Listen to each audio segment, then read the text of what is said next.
Before you can transcend performance anxiety, you must A, take care of the simple things that I outlined in not shooting yourself in the foot. From there, you actually have to go deeper and look at what your negative self-talk is and where that comes from. And did you download this document? I certainly hope you did, or if you haven't, please do, because there are a lot of outstanding tools and strategies on how to minimally identify when you're having negative self-talk and then some of the ways that you can deal with them.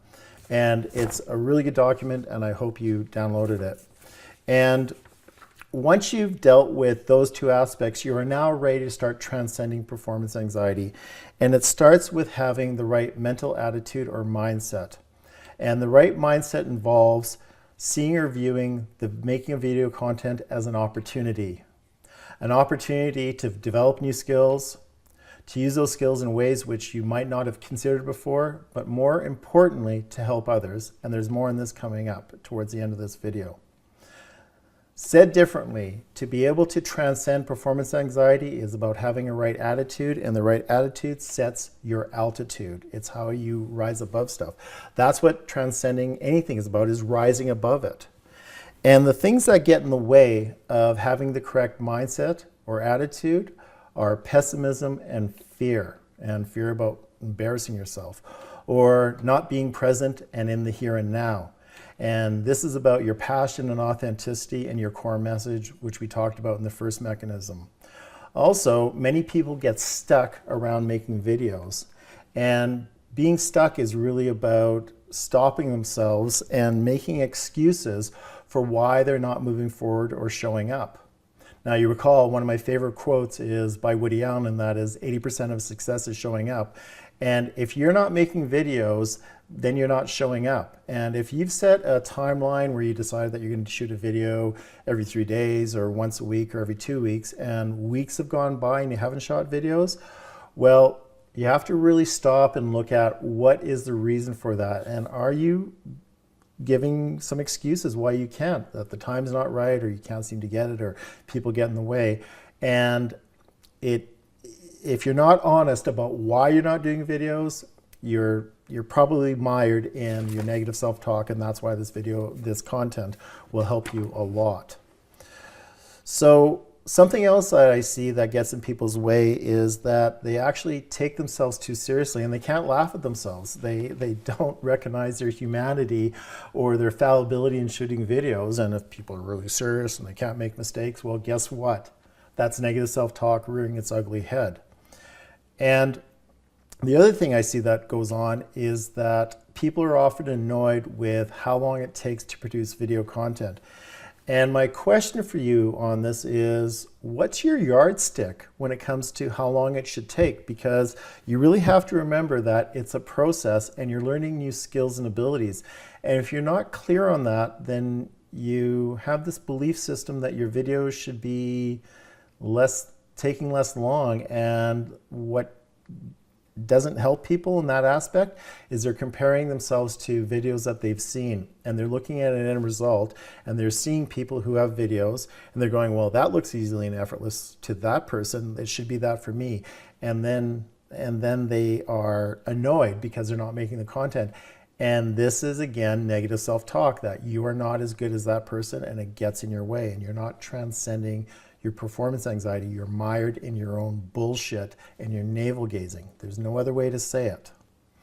So another way to say all these things is that you're being held hostage by your fears. And that is really about feeling disempowered. And this is why people don't make videos or see them as scary or a chore, is because they are feeling disempowered. And as I mentioned, it's all about having the right attitude or mindset. And the right mindset when it comes to producing high-performance video content is seeing it as an opportunity.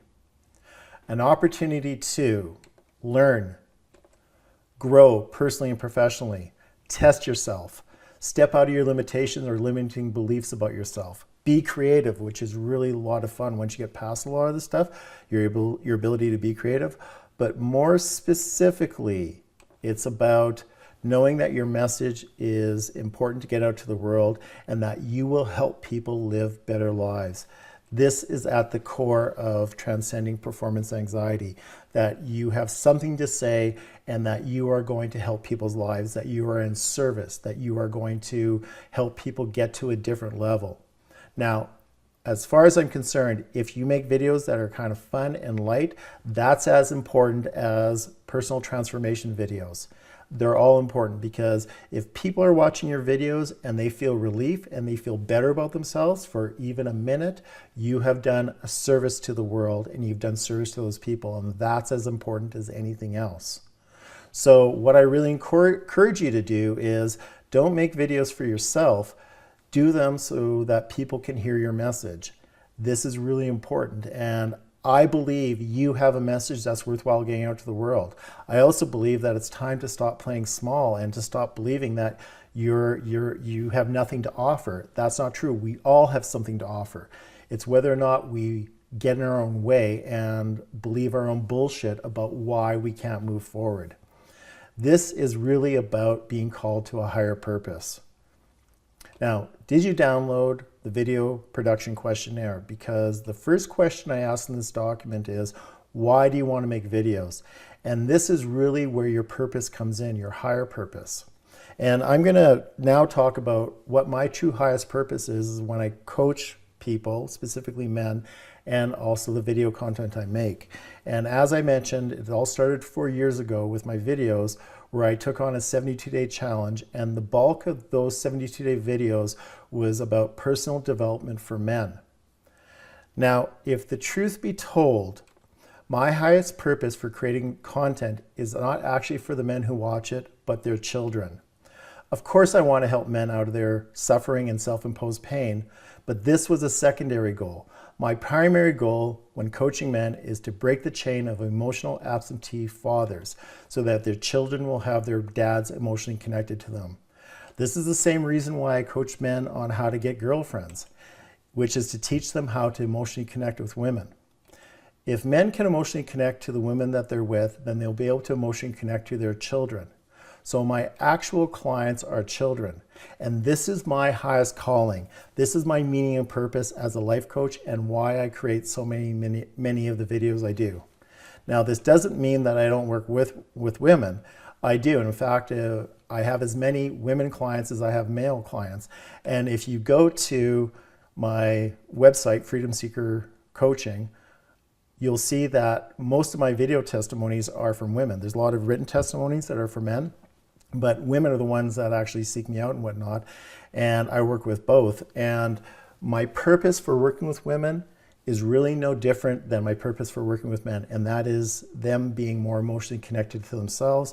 And if they're more emotionally connected to themselves, they'll make better wives and girlfriends, and they will make better mothers. Ultimately, it's all about the children who will benefit from me helping their parents get clearer, or their as aunts and uncles, or even grandparents.